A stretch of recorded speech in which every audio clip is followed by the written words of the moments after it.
Hello medical students, कैसे हैं आप सब लोग। आई होप आप सब बढ़िया होंगे। This side Mohit senior, welcome back to our YouTube channel. बच्चों, आज की वीडियो के अंदर हम बात करने वाले हैं हरियाणा आयुष काउंसलिंग को लेकर। तो जैसे कि आपको पता होगा, हरियाणा आयुष काउंसलिंग जो ऑलरेडी स्टार्ट हो चुकी है। वीडियो थोड़ा सा लेट हो गया है, उसके लिए हम माफी चाहते हैं। लेकिन आज की वीडियो के अंदर हम बात करने वाले हैं हरियाणा आयुष काउंसलिंग आपको कैसे करनी है, किन किन चीजों का ध्यान रखना है, क्या क्या रूल्स एंड रेगुलेशंस रहने वाले हैं, कब आप फ्री एग्जिट कर सकते हो, क्या आप जो अपग्रेड कर सकते हो, कितनी आपकी फीस लगेगी, ईच एंड एवरीथिंग के बारे में आज की वीडियो के अंदर हम जो वो डिस्कस करने वाले हैं। यहाँ पे आप देख सकते हो हमने वेबसाइट ऑलरेडी ओपन कर रखी है। तो जैसे यहाँ पे एडमिशन के ऊपर आप क्लिक करोगे, यूजी एडमिशन के ऊपर जब वो आपको जाना है, तो जैसे आप यूजी एडमिशन के ऊपर क्लिक करोगे, इस तरह का इंटरफेस आपके सामने ओपन हो जाएगा। तो यहाँ पे आप देख सकते हो बहुत सारे नोटिस जो है वो आ रखे हैं। तो ये सारे के सारे नोटिस के अंदर क्या क्या इंपॉर्टेंट चीजें हैं, वन बाय वन करके मैं आपको अच्छे से जो वो समझा देता हूं। चलिए बच्चों, सबसे पहले हम यहाँ पे बात कर लेते हैं शेड्यूल को लेकर। जो हमारे पास यहाँ पे फर्स्ट राउंड का शेड्यूल आया है काउंसलिंग का। जो भी बच्चे बीएमएस बीएचएमएस के अंदर पार्टिसिपेट करना चाहते हैं हरियाणा आयुष काउंसलिंग के अंदर, तो बच्चों आपकी जो रजिस्ट्रेशन और कॉलेज की जो प्रेफरेंस फिलिंग है ऑनलाइन, वो आपकी 10 सितंबर से स्टार्ट हो जाएगी, जो कि आपकी 14 सितंबर तक चलेगी, शाम 5 बजे तक। यहाँ से आप देख सकते हो।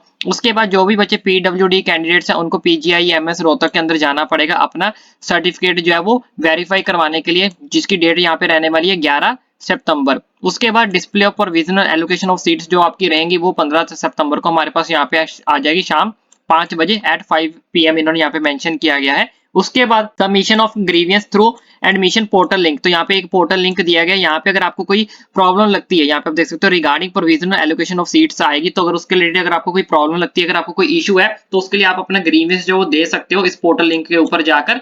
15 सितंबर को रात 12 बजे तक का जो टाइम यहाँ पे दिया गया है। उसके बाद आपकी जो है प्रोविजनल एलोकेशन सीट्स आ जाएगी आफ्टर देखने के बाद कि अगर किसी बच्चे को कोई इश्यू है, उससे सब इश्यूज को सॉल्व करने के बाद हमारे पास जो प्रोविजनल एलोकेशन सीट्स आएगी, जो कि अगले दिन आएगी 16 सितंबर को दोपहर 2 बजे। ओके बच्चों, उसके बाद next submission of tuition fees online through from the gateway to the university by the successful candidates who got allocation provisional list. अगर आपका नाम जो है प्रोविजनल लिस्ट के अंदर आ जाता है, तो उसके बाद अगर आपका नाम जो है प्रोविजनल लिस्ट के अंदर आ जाता है, तो उसके बाद आपको अपनी सबमिशन करनी होगी ट्यूशन फीस ऑनलाइन, जिसका यहाँ पे टाइम दिया गया 16 सितंबर से लेके 18 सितंबर के बीच में।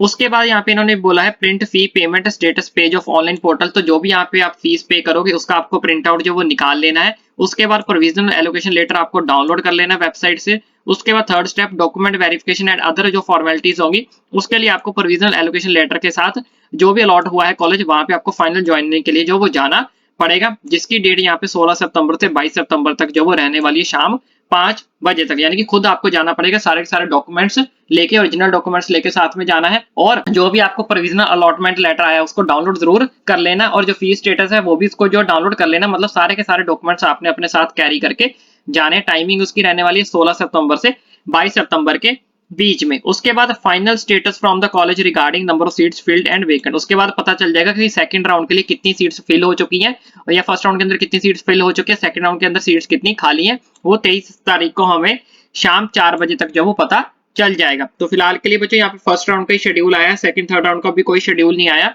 अब बची है गाइडलाइंस की। गाइडलाइंस क्या रहने वाली है उसके बारे में भी मैं आपको जो वो समझा देता हूँ, रूल्स एंड रेगुलेशंस के बारे में। चलिए बच्चों, बात कर लेते हैं यहाँ पे रूल्स एंड रेगुलेशंस के बारे में कि क्या क्या रूल्स एंड रेगुलेशन जो वो यहाँ पे रहने वाले हैं आयुष काउंसलिंग को लेकर। तो मेन चीजें जो भी इसके अंदर आई है, वो मैं सारा कुछ आपको जो है वो अच्छे से समझा देता हूँ। सबसे पहले हम यहाँ पे बात कर लेते हैं the registration come counselling fees जो आपकी लगेगी। तो जो भी बच्चे यहाँ पे अनरिजर्व्ड कैटेगरी के अंदर आते हैं, तो उनके लिए यहाँ पे जो रजिस्ट्रेशन फीस है वो 2000 रुपया लगेगी। पहले बता देता हूँ, ये जो फीस होगी आपकी नॉन रिफंडेबल होगी। यहाँ पे मेंशन किया गया, यहाँ से पढ़ सकते हो, ये जो फीस आपकी नॉन रिफंडेबल है। उसके बाद जो बच्चे यहाँ पे रिजर्व्ड कैटेगरी से हैं, एससी, यहाँ पे आप सब पढ़ सकते हो, ये सारी की सारी जो कैटेगरीज के अंदर बच्चे आते हैं हरियाणा के अंदर, उसके अंदर यहाँ पे जो चार्जेस है वो 500 रुपया लगेगा। उसके बाद एससी कैटेगरी ऑफ यूटी जो चंडीगढ़ के हैं, उनका भी यहाँ पे 500 रुपीज लगेगा। जो वो यहाँ पे पीडब्ल्यूडी कैंडिडेट्स है, उनका भी यहाँ पे 500 रुपीज लगेगा। और जितने भी reserved category of other states के हैं of India not included in BCD, जो बीसीडी के अंदर नहीं आते, मतलब ना ही बी के अंदर आते हैं, ना ही सी के अंदर आते हैं, ना ही डी के अंदर आते हैं, उन बच्चों का जो चार्जेस है यहाँ पे रजिस्ट्रेशन फीस वो 2000 रुपया लगेगी। उसके बाद जो बच्चे यहाँ पे centre nominee seat reserved by ministry of Ayush new Delhi NCM की तरफ से आ रहे हैं, उनका भी यहाँ पे जो 2000 रुपया लगेगा। जो बच्चे यहाँ पे एनआरआई कैटेगरी है के अंदर आते हैं, उनका जो रजिस्ट्रेशन फीस है वो 10,000 रुपया यहाँ पे लगेगी। और ये सारी की सारी जो फीस है वो आपकी नॉन रिफंडेबल होगी। उसके बाद नेक्स्ट बात कर लेते हैं अब यहाँ पे एलिजिबिलिटी क्राइटेरिया को लेकर कि एलिजिबिलिटी क्राइटेरिया आपका क्या रहने वाला है। इसमें जो भी आपका एलिजिबिलिटी क्राइटेरिया रहने वाला वो आप यहाँ से जो वो पढ़ सकते हो। बाकी यहाँ पे इन्होंने अनेक्चर वगैरह बताएंगे, वो अनेक्चर आपको फिल करने पड़ेंगे। यहाँ पे देख सकते हो ये वाले अनेक्चर यहाँ पे बताएंगे, जो लास्ट में दिए होंगे वो आपको फिल करने पड़ेंगे।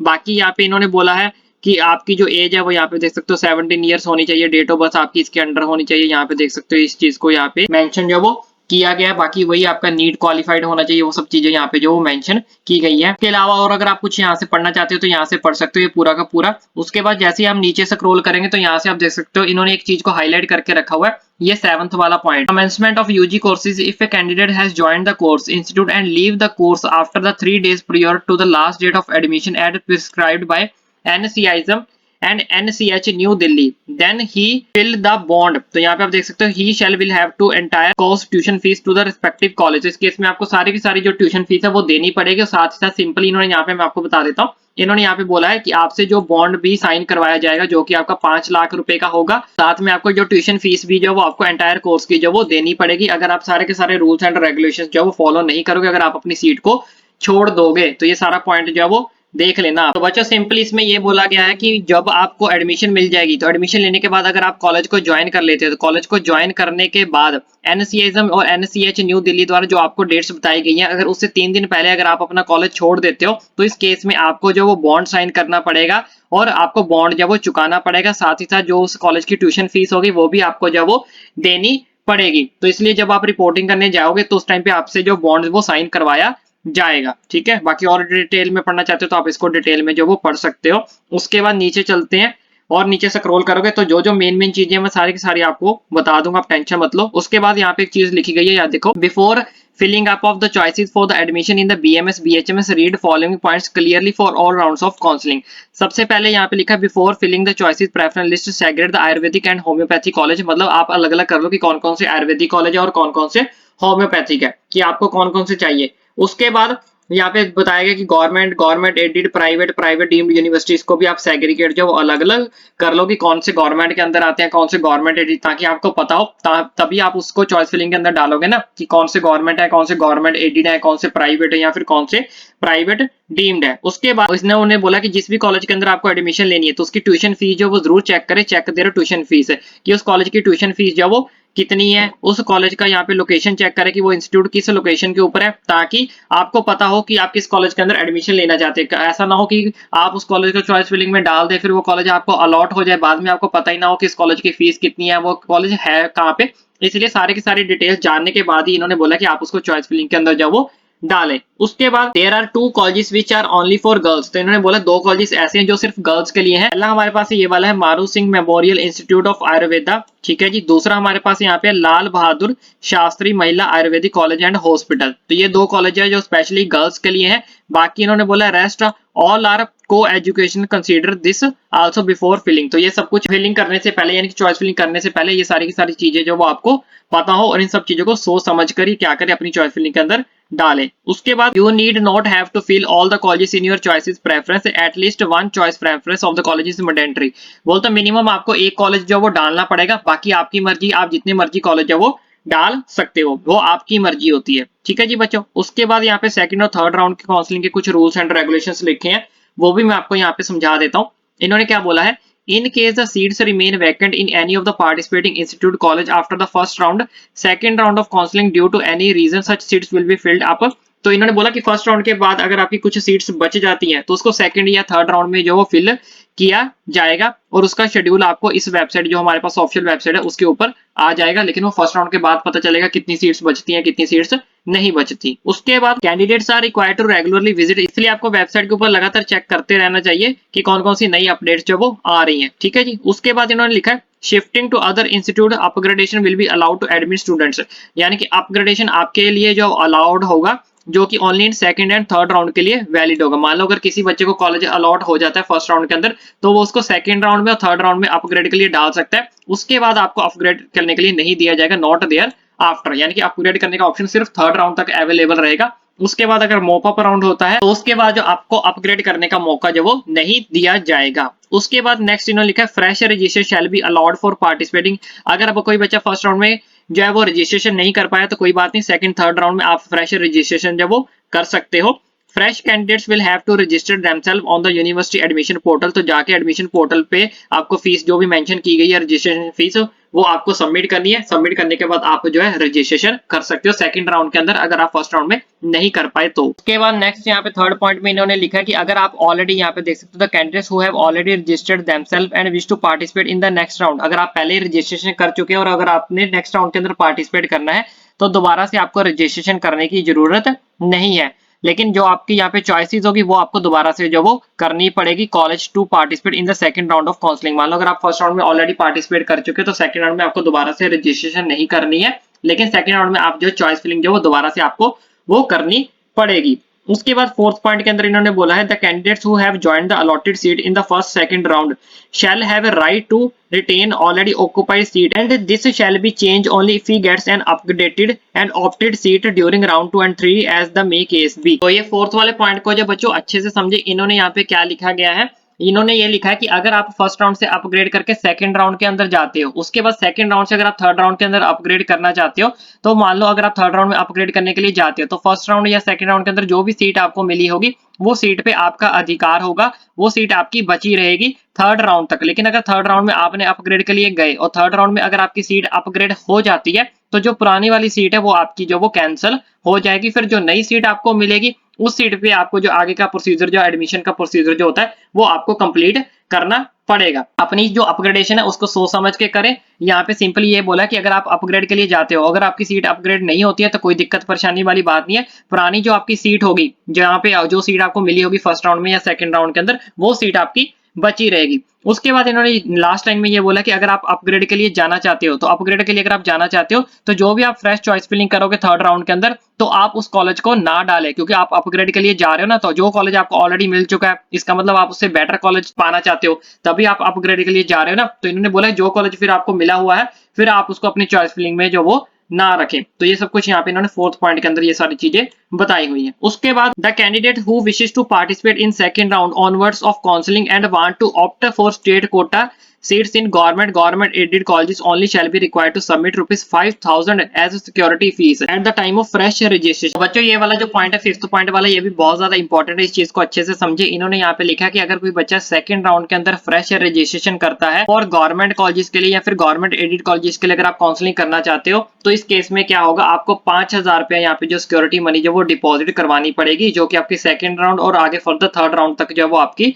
वैलिड होगी। ठीक है जी, ये सेकंड राउंड वाले बच्चों के लिए। अगर आप सेकंड राउंड के अंदर फ्रेश रजिस्ट्रेशन करते हो तो अगर आप चॉइस फिलिंग तभी आपको करने का मौका दिया जाएगा अगर आप यहाँ पे 5,000 रुपया सिक्योरिटी मनी डिपॉजिट करवाते हो, अगर आप गवर्नमेंट या गवर्नमेंट एडेड कॉलेजेस के लिए जाना चाहते हो तो। उसके बाद यहाँ पे लिखा गया है, और ये स्टेट कोटा सीट्स हैं, ठीक है जी। उसके बाद if the candidate wishes to opt for state quota seats in government as well as state, अगर आप गवर्नमेंट और स्टेट कोटा दोनों के लिए जाना चाहते हो सेकंड राउंड के अंदर, यहाँ पे आप देख सकते हो प्राइवेट बीएमएस बीएचएमएस या गवर्नमेंट के लिए जाना चाहते हो, मैनेजमेंट कोटा के लिए किसी के लिए भी जाना चाहते हो, तो अगर आप सेकंड राउंड में फ्रेश रजिस्ट्रेशन करते हो तो साथ में आपको 50,000 रुपया जो सिक्योरिटी मनी जो वो डिपॉजिट जो वो करवानी पड़ेगी, जो कि आपकी सेकंड और थर्ड राउंड तक जो वो वैलिड होगी। इस चीज का आपको खास करके जो वो ध्यान रखना है। एक चीज का और खास करके ध्यान रखना, यहाँ पे जो ये सिक्योरिटी मनी बताई गई है ये सभी बच्चों के लिए, अगर जो बच्चे सेकंड राउंड या सेकंड राउंड से आगे थर्ड राउंड में जाना चाहते हैं तो उन बच्चों को यहाँ पे ये सिक्योरिटी मनी जो वो डिपॉजिट करवानी पड़ेगी। गवर्नमेंट के लिए 5,000 रुपया डिपॉजिट करवाना पड़ेगा, तो अगर आप प्राइवेट के लिए जाना चाहते हो, मैनेजमेंट कोटा के लिए जाना चाहते हो तो आपको 50,000 रुपया यहाँ पे जो डिपॉजिट करवाना पड़ेगा। अगर कोई बच्चा फ्रेश रजिस्ट्रेशन करवा रहा है तो उसको तो साथ में करवाना पड़ेगा, अदरवाइज चॉइस फिलिंग करने से पहले आपको ये पैसे जो वो देने पड़ेंगे। उसके बाद नेक्स्ट इन्होंने यहाँ पे बोला है कि if a candidate does not deposit the required amount of security fees, अगर आप सिक्योरिटी फीस जो वो डिपॉजिट नहीं कराते हो तो ऐसे जो कैंडिडेट्स हैं उनको सेकंड राउंड में पार्टिसिपेट जो वो करने नहीं दिया जाएगा। तो यहाँ पे आप देख सकते हो he she shall not be eligible to participate in the second round of counselling, तो ऐसे बच्चों को सेकंड राउंड में पार्टिसिपेट नहीं करने दिया जाएगा। उसके बाद जो सिक्योरिटी फीस होगी आपकी वो एडजस्ट कर ली जाएगी in the fees of first year course के अंदर, ठीक है जी, जो कैंडिडेट्स ज्वाइन कर लेंगे अलॉटेड सीट्स। उसके बाद जो सिक्योरिटी फीस होगी will be forfeited if a candidate who has been allotted a seat and does not join the respective institution और surrender the seat due to unforeseen reason before and after joining. तो ऐसे बच्चे जिनको seat मिल जाती है, तो seat मिलने के बाद अगर आप सीट को ज्वाइन नहीं करते हो या फिर सीट ज्वाइन करने के बाद आप अपनी सीट को सरेंडर कर देते हो, छोड़ देते हो, तो इस केस में आपकी जो सिक्योरिटी मनी है वो जब्त कर ली जाएगी, फॉरफिटेड हो जाएगी, वो सिक्योरिटी मनी फिर आपको वापस जो है वो नहीं मिलेगी। इसके बाद security fees will be forfeited if the admission get cancel. अगर आपकी एडमिशन जो कैंसिल हो जाती है किसी वजह से, कोई रॉन्ग इन्फॉर्मेशन की वजह से, तो उस केस में भी जो है आपकी जो है वो क्या कर ली जाएगी, सिक्योरिटी मनी जो वो जब्त कर ली जाएगी। इसलिए काउंसलिंग में ध्यान से सोच समझकर पार्टिसिपेट करो, सारी की सारी चीजों को ध्यान में रख के अच्छे से पार्टिसिपेट करें। उसके बाद security money will be refunded after completion of the admission process and following the process of refund in case no seat allotted। अगर आपको पूरी काउंसलिंग के अंदर कोई भी सीट अलॉट नहीं होती है, ना ही फर्स्ट राउंड में, ना ही सेकंड राउंड में, ना थर्ड राउंड में, तो इस केस में आपकी जो सिक्योरिटी मनी है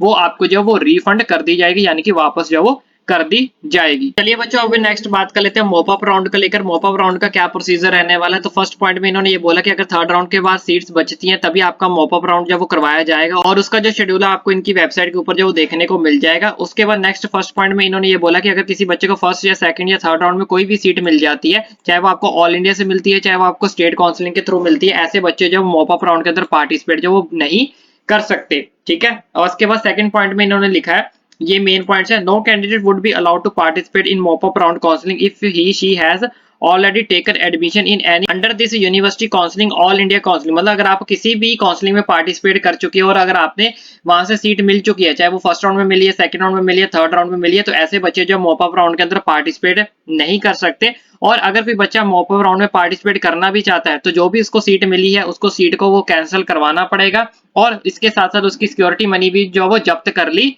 जाएगी। तो यहाँ पे इस चीज को जो है वो लिखा गया, इस चीज को ध्यान से जो वो पढ़ ले। उसके बाद however the candidates who wish to participate in the mop up round of counseling will have to submit their preference fresh again. अगर जो भी बच्चे यहाँ पे मॉप अप राउंड के अंदर पार्टिसिपेट करेंगे उनको चॉइस फिलिंग जो वो दोबारा से करनी पड़ेगी, यानी कि फ्रेश चॉइस फिलिंग जो वो आपको यहाँ पे जो वो करनी पड़ेगी। उसके बाद इन्होंने बोला कि फ्रेशर रजिस्ट्रेशन आपको अलाउड होगी मॉप अप राउंड के अंदर, फ्रेशर रजिस्ट्रेशन जो वो आप कर सकते हो। ठीक है। वेबसाइट के ऊपर, पोर्टल के ऊपर जाके बाकी जितनी भी रजिस्ट्रेशन फीस ऊपर आपको बताई गई है वो फीस आपको जो वो पे करनी पड़ेगी। अगर आपने पहले already first round, second round या थर्ड राउंड में पार्टिसिपेट कर रखा है तो ऐसे बच्चे को जो मॉप अप राउंड में दोबारा से रजिस्ट्रेशन करने की नीड नहीं है, सीधा आपको जो वो चॉइस फिलिंग जो वो यहाँ पे करनी है।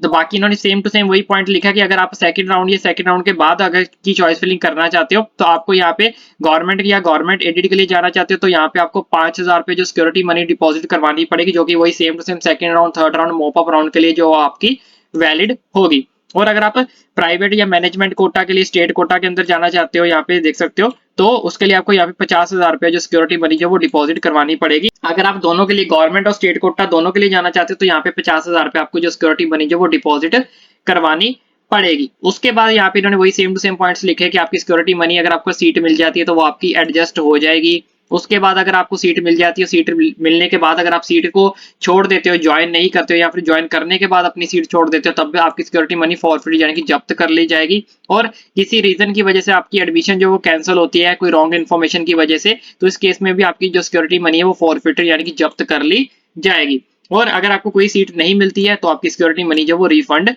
कर दी जाएगी। ठीक है जी बच्चों, तो ये सारे के सारे पॉइंट्स जो वो यहाँ से पढ़ सकते हो। उसके बाद कुछ और मेन पॉइंट्स अगर आप यहाँ से पढ़ना चाहते हो तो यहाँ से पढ़ सकते हो। बाकी जितने भी मेन पॉइंट्स है वो मैंने सारे के सारे आपको यहाँ से जो वो बता दिए। अब बात कर लेते हैं फीस स्ट्रक्चर के बारे में, कॉलेजेस की फीस कितनी लगने वाली है। तो यहाँ से आप देख सकते हो ट्यूशन फीस आपकी इतनी रहने वाली है government and government aided institutes के लिए। यहाँ पे कॉलेज का नाम भी लिखा गया, यहाँ से आप देख सकते हो। अदर चार्जेस आपके इतने लगेंगे, टोटल खर्चा आपका इतना जो है वो आपका यहाँ से आएगा, देख सकते हो। उसके बाद नेक्स्ट कॉलेज है ये वाला, इस कॉलेज की ट्यूशन फीस इतनी लगेगी, अदर चार्जेस इतने हैं और टोटल खर्चा आपका जो वो इतना आएगा, यहाँ से देख सकते हो। उसके बाद नेक्स्ट तीसरे नंबर वाले कॉलेज की ट्यूशन फीस इतनी है, अदर चार्जेस आपके इतने हैं, टोटल खर्चा आपका यहाँ पे इतना आएगा, यहाँ से आप जो देख सकते हो। उसके बाद यहाँ पे लिखा गया ये जो फीस है 67500, ये आपकी पर एनम है, annually semester wise as the policy of institute, यहाँ से आप जो चेकआउट कर सकते हैं। उसके बाद जो fourth private self finance institutes हैं एफिलिएटेड विद SKAU कुरुक्षेत्र के साथ, उन कॉलेज की कितनी फीस है यहाँ से आप देख सकते हो। ट्यूशन फीस है ये आपकी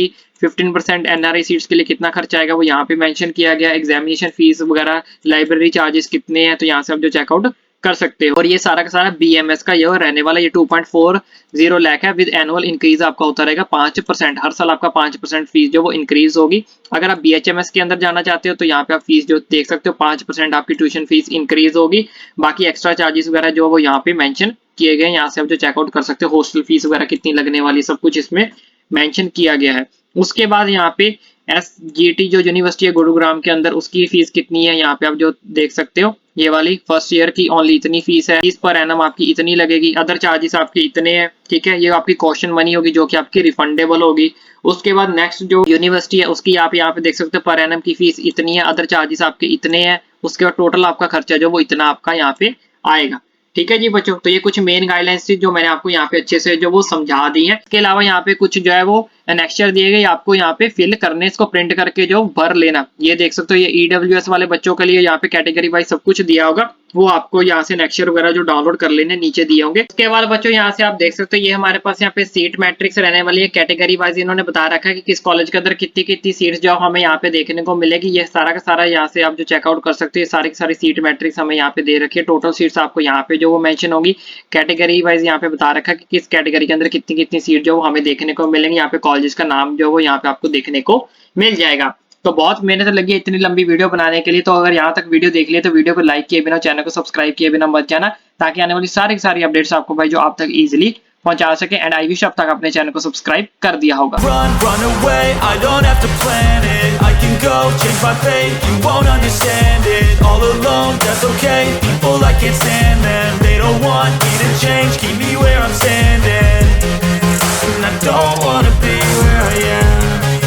I want something more, take a